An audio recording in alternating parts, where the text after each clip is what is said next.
y bueno, estoy en mera presentación de mis compañeras, que son las que van a llevar el centro de esta charla.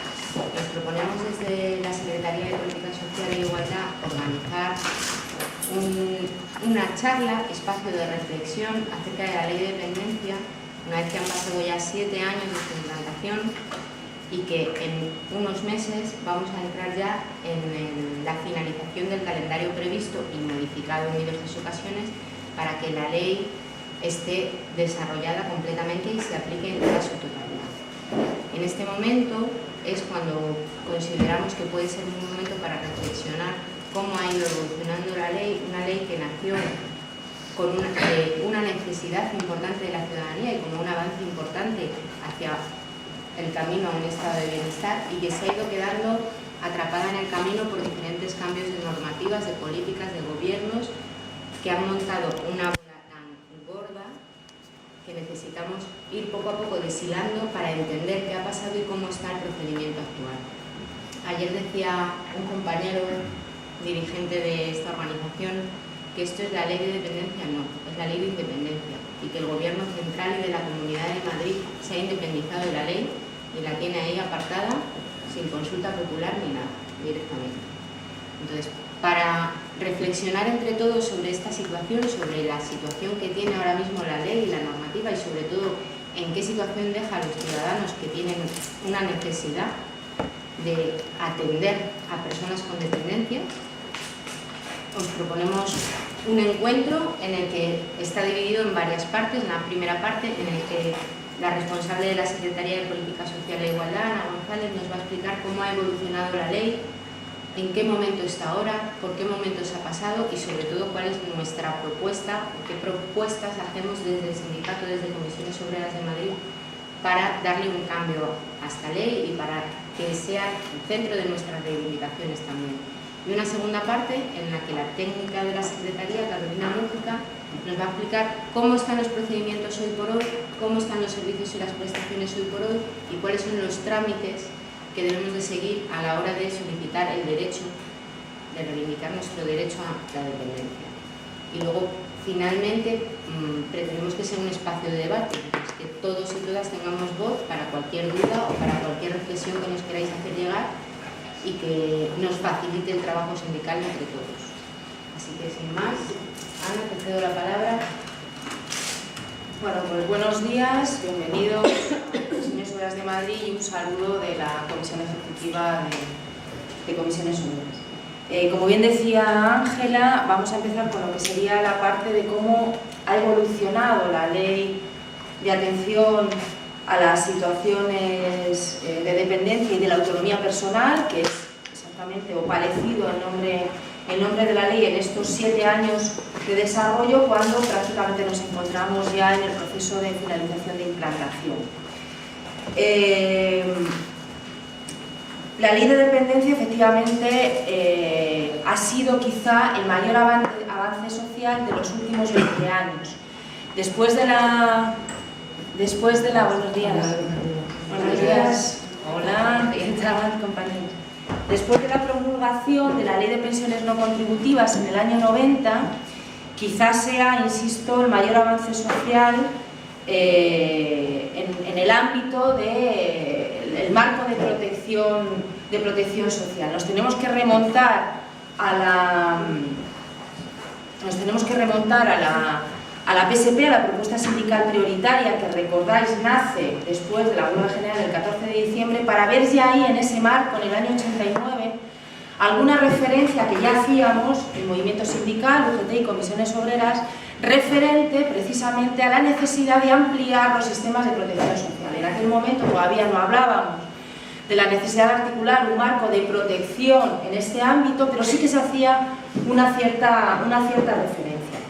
En el Pacto de Toledo, que fue el primer acuerdo en materia de pensiones en el año 96, ya sí que se menciona la necesidad de desarrollar una acción protectora en el ámbito de la dependencia, y en el acuerdo del 2001 de pensiones, digo porque tengamos un poco el itinerario secuencial, en el año 2001 ya sí que se incorpora en ese acuerdo una referencia explícita que no se ve desarrollado hasta el año 2004, cuando con el gobierno ya de Zapatero se inicia un proceso de negociación. El proceso de negociación, insisto, se inicia en el año 2004, ya con el gobierno socialista, y se llega a un acuerdo en el marco del diálogo social que sienta lo que serían los principales elementos de lo que después sería la ley de dependencia. Es decir, nosotros negociamos un acuerdo que sienta las bases posteriormente de una ley. Nosotros ya en aquel momento, a pesar del acuerdo, nosotros ya advertimos de una serie de carencias y limitaciones que la ley tenía, ¿vale? Pero sí que es verdad que en el acuerdo principalmente lo que se antepuso principalmente era la configuración de un derecho de carácter subjetivo que reconociera este marco de atención. Pero, insisto, cuando luego se aprueba la ley, que la ley no fue negociada, fueron negociadas las bases, sí que advertimos, insisto, de una serie de carencias que vamos a ir viendo ya posteriormente. Se configura un modelo de sistema de atención a las situaciones de dependencia. Naturalmente, el modelo de sistema de atención está influido por los elementos culturales, es decir, cualquier modelo de atención a la dependencia, de protección social, en definitiva, en cualquier país europeo, está influido, está condicionado por nuestras características culturales. Los cuidados de larga duración en España siempre han estado asumidos por la familia, y especialmente por las mujeres. Se han quedado principalmente en casa, con lo cual el sistema de atención a la dependencia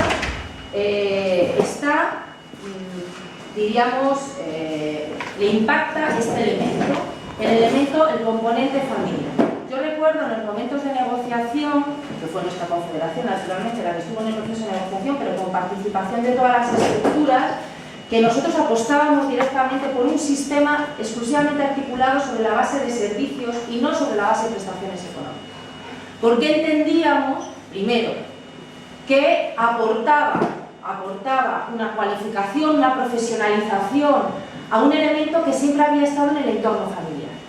Y después, claro, incorporaba también el elemento de generación de empleo y de retorno económico. Sin embargo, esos elementos culturales del peso de la familia y también de ciertas realidades territoriales y ciertas características que tenemos en el Estado español, pues llevó o generó que se incorporaran también prestaciones económicas, porque podía darse la situación de determinadas situaciones en determinados municipios, por ejemplo, en los que podría haber déficit de servicios, de residencias, por ejemplo, que tuviera que darse la cobertura por la vía de la atención en el contexto y en el entorno familiar. Pero esto quedaría como un elemento complementario en la ley.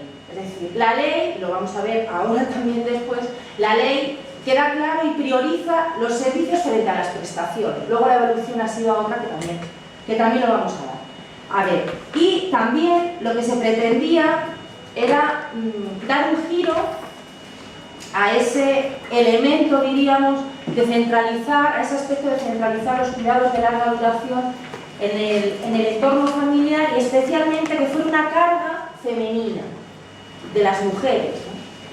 Ahí el peso del movimiento feminista y especialmente de las diputadas progresistas y en concreto de las de Izquierda Unida influyó mucho a la hora efectivamente de que se rompiera, es decir, se diera mayor peso al ámbito de los servicios frente a las prestaciones económicas y que también se incorporara y se articulara la cotización a la seguridad social por parte de los cuidadores y cuidadoras informales, fundamentalmente cuidadoras informales, que después fue eliminado en uno de los recortes que se produjo en el año 2011, que lo recuerdo. Bien, el modelo incorpora el reconocimiento de un derecho de carácter subjetivo vinculado a la persona, en el que no se tienen en cuenta las circunstancias del entorno familiar, exclusivamente se tienen en cuenta las circunstancias personales, pero es un derecho condicionado. ¿Condicionado a qué? A que la necesidad de atención sea comprobada. ¿De acuerdo? Es decir, esto es un elemento fundamental de lo que es el modelo. Cierto es que se reconoce un derecho, pero condicionado, es decir, no es un derecho general de ciudadanía, sino que es un derecho que está vinculado a que la persona demuestre efectivamente que se encuentra en situación de dependencia. Evidentemente los derechos de carácter subjetivo son mínimos en el ámbito de los servicios sociales, por lo tanto también la ley de atención a la dependencia incorporaba ese aspecto importantísimo al ámbito del sistema público de servicios sociales. Es un sistema de gestión mixta, es decir, de colaboración público-privada, y esto viene derivado también de las propias características del sistema al que se vincula, del sistema de protección social al que se vincula, que es el de los servicios sociales. El sistema público de servicios sociales es el sistema con mayor grado de externalización de servicios, prácticamente, ¿no?, Juanjo, desde su creación. Prácticamente el único ámbito que está en la gestión del sistema de atención a la dependencia, el único ámbito que está dentro de la gestión pública directa es la valoración. Existe una parte en lo que es de gestión pública, en lo que serían las prestaciones y servicios, en el ámbito de residencias, centros de día, etcétera, pero la mayor parte entra dentro del marco de la concertación privada, es decir, lo que son recursos de carácter privado. Es un sistema que no es ni contributivo ni de capitalización, lo que podríamos definir como un sistema de carácter solidario que se financia con los presupuestos generales del Estado. Esto fue un debate considerable en el proceso de negociación porque nosotros entendíamos que el sistema debía vincularse al sistema de la seguridad social, pero financiado, porque en ese momento ya se estaba en el proceso de separación de fuentes en lo que es la financiación del sistema de seguridad social, pero entendíamos que debía vincularse al sistema de seguridad social, pero por la vía de la financiación de presupuestos generales del Estado, es decir, por la vía de imposición, por vía fiscal. Esa batalla de vincularlo al sistema de seguridad social se perdió, fundamentalmente por la oposición de la patronal, y al final quedó en un sistema vinculado al sistema público de servicios sociales. Mi opinión es que su lugar, su espacio natural era el sistema público de servicios sociales, pero claro, luego lo vamos a ver, el sistema público de servicios sociales, pues claro, tiene unas debilidades de partida, debilidades estructurales que han acabado también contaminando, entre otras cuestiones, al sistema de atención a la dependencia. Y luego el modelo también incorpora en el marco de la financiación la participación del beneficiario, lo que llamamos el copago. Es otro elemento fundamental. En lo que es en la estructura de servicios sociales, no todos los servicios son cofinanciados por los beneficiarios. En el ámbito de la discapacidad, por ejemplo, en la Comunidad de Madrid, no existe copago por parte de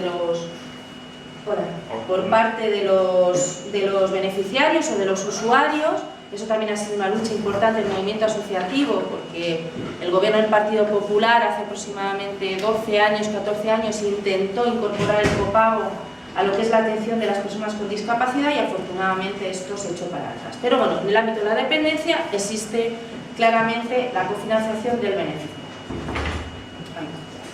Bien. Vamos a ver, la ley tenía de partida una serie de fortalezas que vamos a intentar identificarlas. Algunas de estas fortalezas luego se han convertido en debilidad. ¿De acuerdo? Vamos a ir viéndolas. Naturalmente, una fortaleza fundamental es que reconocía un derecho de carácter subjetivo, insisto.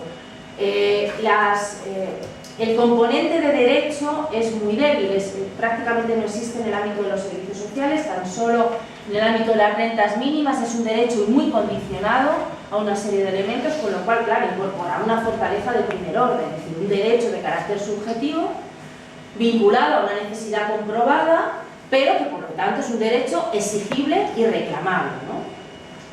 Con lo cual rompemos con el elemento este de lo graciable, ¿no? De que me han concedido, no, lo reclamo porque es un derecho. Luego Carolina también hará referencia a este elemento. Es una ley que nace de un proceso consensuado, de un proceso amplio de participación, tanto social como político. Claro, el proceso de negociación no fue fácil, tuvo importantes dificultades, ¿no? Y luego es verdad que la ley se aprueba con una amplia mayoría en el Congreso de los Diputados.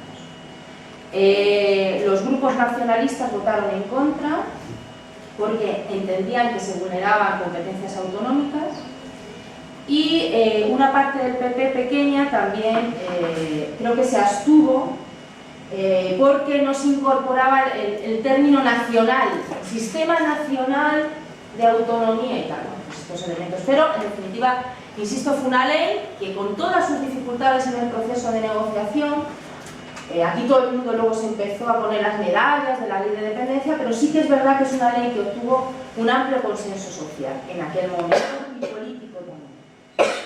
La propia ley incorpora marcos de participación concretos, marcos de participación político, creando el Consejo Territorial, donde participan, aparte del Gobierno de España, todas las comunidades autónomas, y lo que se llama el Comité Consultivo, que es el marco de participación de los agentes económicos y sociales.